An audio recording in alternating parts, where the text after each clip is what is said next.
People like to argue about science, but what is science?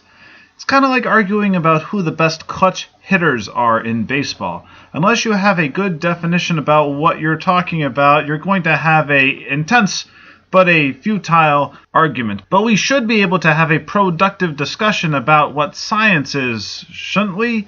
Well, not in this video. In this video, we will discuss 5 bad definitions of science. Starting with science. You know, that's what scientists do. That's a bad definition, but not a bad place to begin. From the Royal Society to the after-school science club. Science is whatever scientists are interested in. So why is that a bad definition? Well, consider this guy, Gregor Mendel, and his thousands of pea plants. He was doing science in the 1800s, even though his work was not well known for decades. There was something scientific in this work itself, right? Well, okay, but what was it? What was it that made this science, even if people didn't know about it or wouldn't know about it for decades? And besides, defining science as whatever some invisible college of people says just kicks the can down the road a little bit. What criteria does the Royal Society use to figure out if something is science? And by the way, the Royal Society, they have a motto. Their motto is nullus in verba, meaning take nobody's word for it. Only facts, no dogmas. But then these guys turn around and issue proclamations about what is and is not science? That seems a little weird. So what made Mendel a scientist and not just a gardener? He was being careful and precise about his actions and his measurements. But so is this guy. So what separates science from art? Well, here's one answer. Art is subjective. It's just about what you think is pretty. Really, it's not, and that's not what I think, but let's just go with this for a second. Art is about your feelings and opinions, whereas science is about... And you're about to say something there, but then the artist turns around and looks at you and says, excuse me, can you open your eyes a little bit? This isn't objective enough for you. You think you could do better, but undeterred by the evidence, you continue. Art is about your feelings and opinions, whereas science is about hard facts, and facts don't care about your feelings. Let other people play around with art. If they ever grow up, they can join us tough guys. We do science.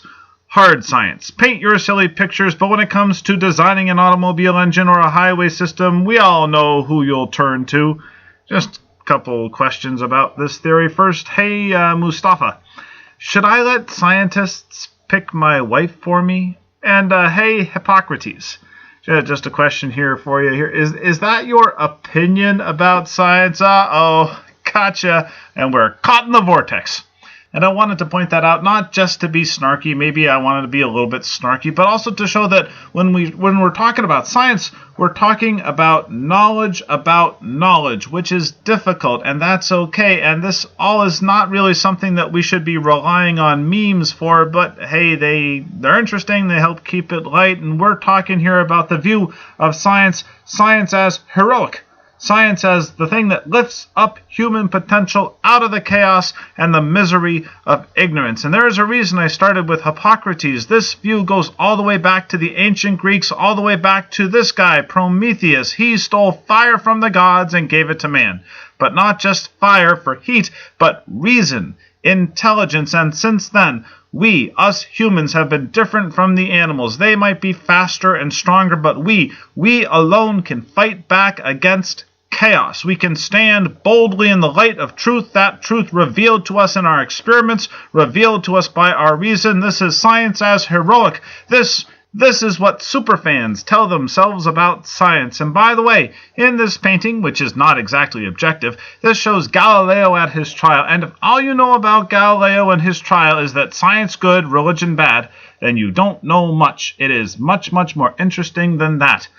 So, why is this a bad definition? Because scientists do horrible things. I don't want to spend too much time on this, but it's not an example from the Middle Ages, not a witch hunt. This is not the Nazi nightmare. This is not a Soviet gulag. This is the Tuskegee syphilis experiment. This is America. This is the 20th century. This was funded in part by the Kennedy administration and many other American administrations democratically elected. And these are scientists. Yes, these are scientists. They lied lied to people, withheld treatment, let them suffer, let children contract a terrible disease, and I'm going to sit here and watch you suffer, but I'm doing it in the name of science. That's sadistic.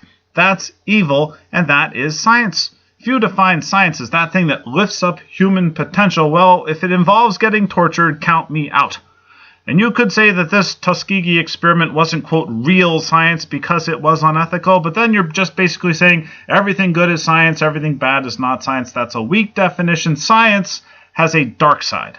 We don't want to dwell on it, but science has a dark side. Moving on. Science is more than just membership in the Royal Society. Science is more than just being precise and careful. Science is not always good. But whether being beneficial or cruel, science is a way of looking at the world, right? Science insists on known mechanical causes. Except then Isaac Newton wasn't a scientist. He had no idea what gravity was. He had no idea why it acted the way it did. He framed no hypothesis, but he knew his equation worked. It gave predictions that were borne out by observations. But think about it. All masses attract all other masses in the universe with a force proportional to the product of the masses, inversely proportional to the square of the distance between their centers. It almost sounds like a spiritual principle, like a cosmic love principle for the universe and the matter in the universe. And at this point, somebody watching this video is tearing their hair out and saying, that's it, you glanced over it. Science is all about theory and experiment agreeing with each other. Yep, that's right. And that's parts 2 and 3. This is part 1. First, we have some more bad definitions to get through. And I don't want to be uncharitable, but I like this meme because it shows something of the optimism and the confidence of earlier definitions. But as a counterexample, let us consider phrenology. That's the science, yes, the science of determining personality characteristics by examining the bumps on the outside of your head. And it is easy for us to make fun of it now, but this was a serious pursuit. This textbook here is hundreds of pages long, and that's only volume 1. Phrenology was a science. It had academic journals. For some researchers, getting an article published in this journal was the high point of their career. And they took it seriously. Just look at the mustaches. They had international conferences. They had well-funded institutes. Go back to the first definition. If science is just what the scientific community says it is, then phrenology has to be considered a science. And what were they doing inside that building? Were they laughing at how gullible everybody else was? No, they were hard at work. Careful, precise work. These heads are all slightly different. It's like a terracotta army of science. Side question. Was the terracotta army evidence of science? Look it up. Anyway, these heads were not meant for a museum. They were meant to train initiates. Some people flunked out of phrenology school. Remember that next time you fail a test. And by the way, if you never fail a test, you're not taking enough tests. These heads seem weird to us, not exactly like victory of reason over darkness. And see that region on the left there? That region was dedicated to the, quote, moral sentiments. I guess the people involved in the Tuskegee experiment had a deficiency there. This is the last slide on phrenology, I promise. Popular phrenology. Science always works its way into pop culture. Look at that book on the left. Scientific proof that glamour can be used to sell anything. In all honesty, that picture almost makes me want to have some stranger touch the bumps on my head. All the cool kids are doing it. And just so you don't think I'm picking on psychology, here's an example from physics. This encyclopedia article gives very precise information about ether. The only problem is that ether doesn't exist. Again, this is not ancient history. This is the 20th century. What's the point? The point is that we can't simply say that science is true. That doesn't quite get at it. But there are no more studies conducted on the rigidity of ether.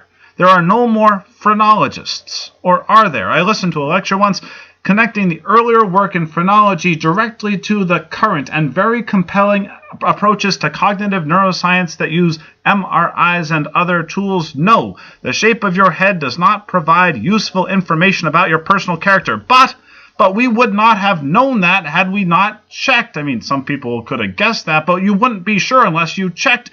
Could we call phrenology a completed science? Instead of a failed science or a false science, a completed science? Is there such a thing? After giving science a little bit of a beat down here, let's end on a optimistic note by observing that there is something self-correcting There is something, could we even say something progressive in science? And there is definitely something true and something good in science. And these definitions are bad. Yeah, they're bad, but they're not wrong. They're bad because they are right, but they are incomplete. But they're also helpful. None of them alone do the entire job of defining science, but if you find a person working within a context where he or she can communicate fruitfully with other self-described scientists, if the work is careful, precise, and public, if the goal is to achieve a new and deeper understanding of nature and natural causes so as to advance the human condition, if the work is done in the pursuit of truth with a full realization that we might never get there, not on this mortal plane, we might never attain a complete or perfect vantage point on that truth, but it's worth looking for. If it has all those characteristics, then just maybe it might be science.